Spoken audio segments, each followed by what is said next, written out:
Okay, so obviously we took the last bit. You mentioned at the end there bookiebashing.net. One of the things you say, you recognise variance and apply appropriate bankroll management. Now, variance is just you can't odds 6 even money shots losing in a row. Is that right? Or mathematically, variance is the sum of the value of the observed amount minus the mean of all the observed values, all squared divided by the number of observations minus 1. Now that's mathematically what it is. And what it does mean is that, let's take our coin again. Let's flip it, Simon, and I'm going to give you 2 to 1 if you win, and you can pay me even money if you lose. So it's going to be £10 bets. I'll take a 10 if you lose, and I'll give you 20 if you win. Now, variance suggests that 2 to the power of 10 times, I'm going to win heads. That's 1,024 to 1, 1,023 to 1. So every 1,024 times you're going to lose £100. Your question you ask yourself is that, am I okay with that? 9 out of 10 times,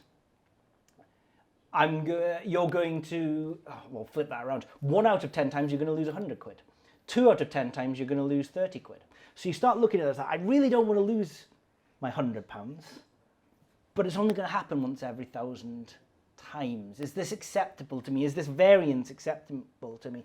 And it can be a strange thing, variance. We have a relatively successful golf tracker, and what we do is we independently proof a number of golfers every single week. Now in 2019, if you started with £1,000, you would now have nearly £10,000, just over a shade over £9,000 in your bankroll. And the graph really looks like that. So this sounds like the easiest thing in the world. Zoom in on the graph. There's a 12-month period where we broke even, just slightly lost, right in the middle.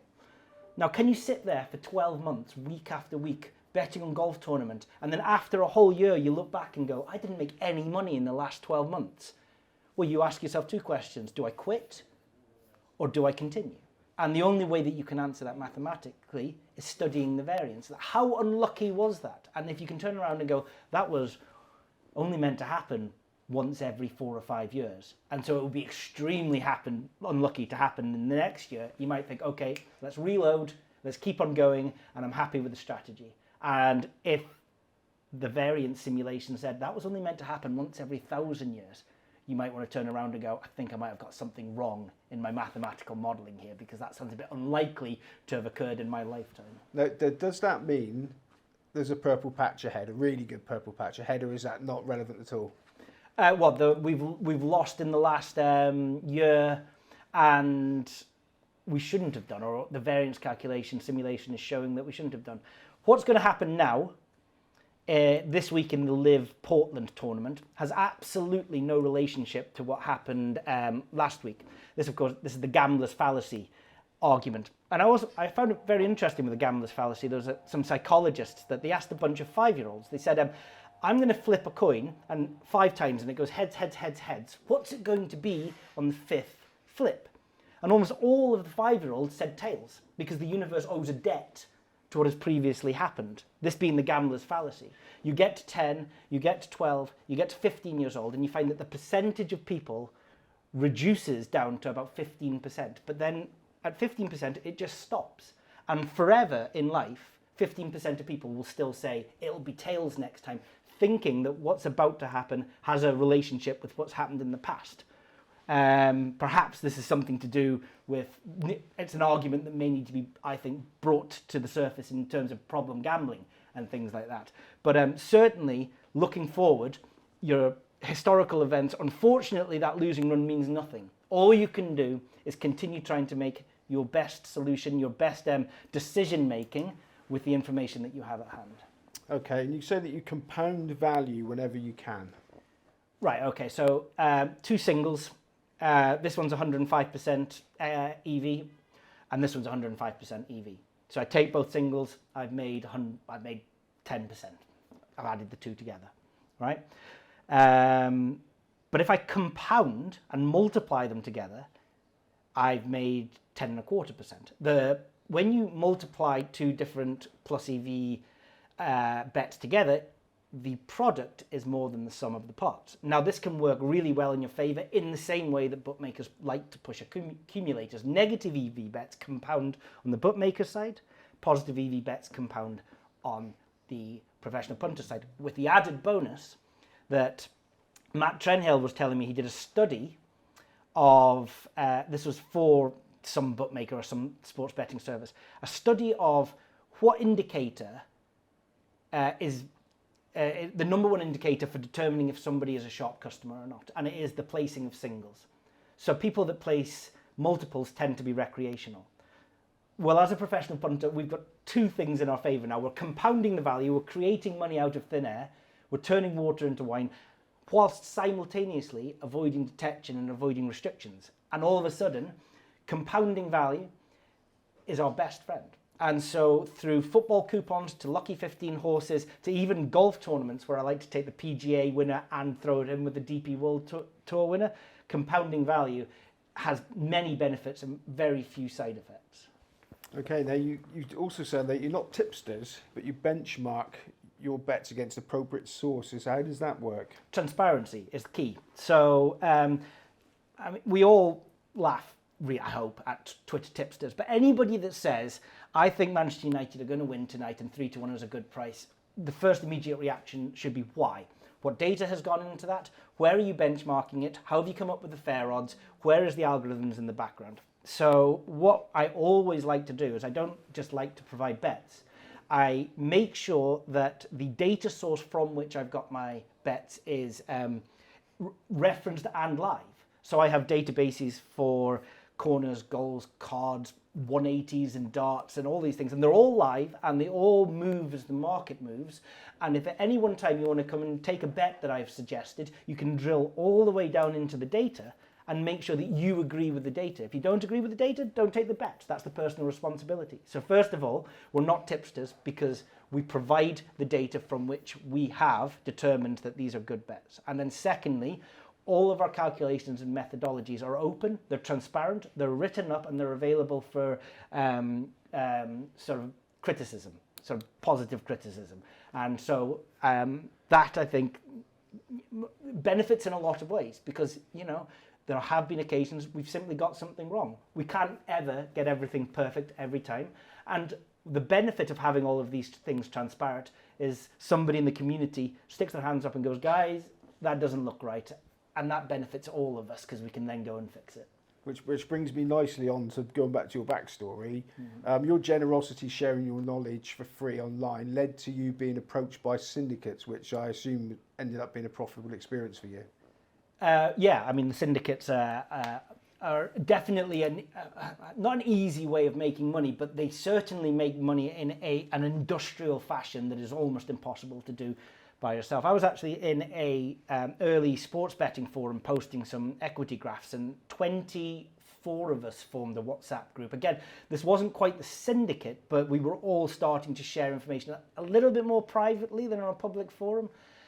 And I don't know if you've heard the birthday paradox, where if there are 23 people in the room, it's 50-50 that two people will share a birthday because of the pair two trade-offs between everyone's birthdays. And when there's 24, it's now odds on. And because there were 24, I happened to be having a few drinks on it could have been my 28th birthday. And I said to someone, I will put a lot of money down that two people in this group share a birthday. Someone took me up on that bet. Everyone had to get their IDs out, which was a bad mistake on my part because with syndicates, these people have access to a lot of IDs and so could have rigged the result against me. And as it transpired, I lost the bet, but I won favour with a chap who I'm meeting actually after this interview, who runs a number of syndicates, and I got involved with them, mostly working around edge identification and modelling and things like that. Okay, now these syndicates were primarily hitting the shops. Did you sort of get Sure. involved with the nitty-gritty of that? I have done it occasionally. You have people that are great at hitting the shops. Generally, if you walk in, shuffle, look at your feet, nervously ask for £200 at 10 to 1 at the counter, you're going to get phoned up and you're going to get PTL because they don't like you. I find that great runners will come into the shop with coffee and donuts for the girls behind the counter. They're quite good at flirting. They're just likeable people. Now, I sit in the middle ground. I'm not the greatest flirter in the world, but neither do I think I shuffle and look at my feet. Unfortunately, I live a little bit out in the sticks up in Worcestershire. And recently, I put a coupon bet on in the Betfred in Worcestershire. Ran a little bit hot on this coupon bet, which is 35 trebles of 7 teams, and I won about £14,500. And going in to pick this up from Betfred, it's not Betfred's fault, but I had to unfortunately bypass a couple of alcoholics and drug users that were sleeping outside the door as I went in, and then as they started sort of settling this for me, these guys are nervously shuffling into the shop, and I stood out like a sore thumb up there. I'm sure in the Mayfair offices of Star Sports, that thing is the kind of thing that happens multiple times a day, every day, and it would be a little bit more conspicuous.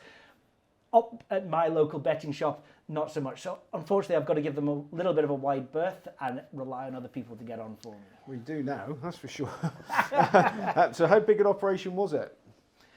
So I've been on a few different syndicates. The minimum is about 4. I think you need about a minimum of 4 to make these things work.